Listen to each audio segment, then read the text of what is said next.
Shalom sahabat Yud Kinanti, kini dan nanti, kini menabur yang baik, nanti menuai yang baik. Kita akan belajar, biasanya kalau yang namanya remaja itu suka penakut, ragu-ragu.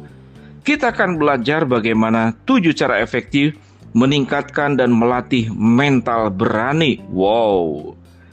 Secara umum sebagai manusia kita memiliki 2 jenis ketakutan. Pertama, ketakutan yang menandakan kita dalam bahaya fisik seperti berada di ketinggian, dan ketakutan yang menandakan ego kita dalam bahaya seperti minder berbicara di depan umum. Dalam masyarakat modern mungkin kita sedikit dipertemukan dengan situasi berada dalam bahaya fisik. Jadi, sebagian besar ketakutan yang kita rasakan lebih berkaitan dengan ancaman ego dan konsep diri. Namun kedua jenis ketakutan ini terasa sangat mirip dan memprovokasi pertaruhan dan respon terhadap tubuh kita. Melatih mental berani dan meningkatkannya bukanlah tentang menghilangkan ketakutan kita, sebab ini adalah respon naluriah. Sebaliknya, ini tentang cara mempelajari menghadapi ketakutan dengan cara yang sehat. Melansir dari lifehack.org, berikut 7 cara efektif untuk meningkat dan melatih keberanian dalam mental kita.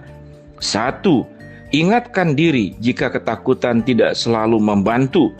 Rasa takut berguna dalam situasi di mana kita memiliki kendali dan dapat mengambil langkah-langkah untuk meminimalkan resiko skenario bencana menjadi kenyataan. Misalnya saat ingin menyeberang jalan. Itu contohnya. Yang kedua, perluas zona nyaman secara bertahap. Meningkatkan dan melatih mental berani bukanlah sesuatu yang terjadi dalam semalam.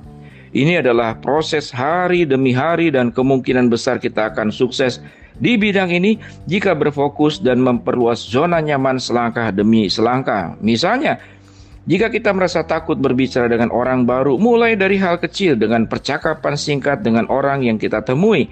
Tetapi tidak mungkin untuk bertemu lagi, seperti penjaga toko, orang dalam antrian, dan sebagainya. Itu contoh. Yang ketiga, ingatlah untuk bernafas. Waduh, ingatlah untuk bernafas. Keadaan fisik kita berdampak besar pada kondisi emosi dan mental. Saat merasa cukup tegang, cobalah membungkung selama 10 detik, lalu duduk tegak dan senyuman mempesona selama 10 detik. Rasakan perbedaan perasaan setelahnya. Jika kita ingin meningkatkan keberanian dalam situasi tertentu, salah satu cara paling efektif untuk melakukan adalah dengan memperlambat pernafasan kita. Keempat, mencoba objektif dan meminimalisir pikiran buruk. Biasanya ketakutan yang kita rasakan bukan tentang skenario terburuk yang kita pikirkan, melainkan tentang bagaimana perasaan kita jika skenario itu terjadi. Misalnya, kita membayangkan skenario terburuk saat lupa dengan dalam dialog, dalam ceramah, atau sedang ada di depan kelas, di depan kampus, berbicara di depan umum, lalu penonton mencemooh di luar panggung dan kita pulang dengan keadaan malu, putus asa, dan sejumlah perasaan lainnya. Lain kali dihadapkan pada kesempatan berbicara di depan umum, tentu akan menjadi perasaannya akan terus diingat dan lebih takut lagi. Nah, untuk meningkatkan dan melatih mental berani, cobalah untuk tetap objektif dan fokus pada fakta yang terjadi daripada pikiran terburuk yang belum terjadi. 5. Pikirkan bagaimana jika situasi itu dialami oleh teman kita. Salah satu tantangan terberat bagi keberanian kita adalah kenyataan jika kita cenderung lebih keras dengan diri sendiri dibanding orang lain. Cobalah tanyakan pada diri sendiri, bagaimana kita memandang teman sendiri saat mengalami situasi yang sama.